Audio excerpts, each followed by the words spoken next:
kì lárùnwó ṣẹ́rẹ́ ní àbí wọ́n máa níyì láwùjọ ẹni lóye ló máa ń joyè láyé àtọ́ba tẹ́lẹ̀ gangan làlájì mi Ọ̀jájá authority kọ́ lọ́kẹ́ wọn jù bọ́n ṣe fẹ́ balẹ̀ ọkọ̀ lùbàtàtà èèyàn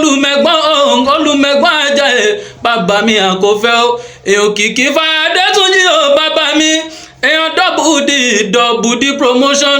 èèyàn lákàṣe ọ̀gá ńlá gbogbolú Ghana bàbá mi àkọ́fẹ́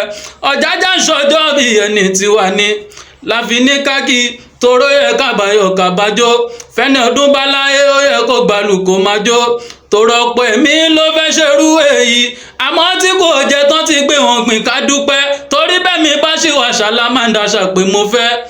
mo fẹ́ dogun pé mo fẹ́ dọ́gbọ̀n gan la sórí wọn lẹ́yìn gan àjùngó Orinlomo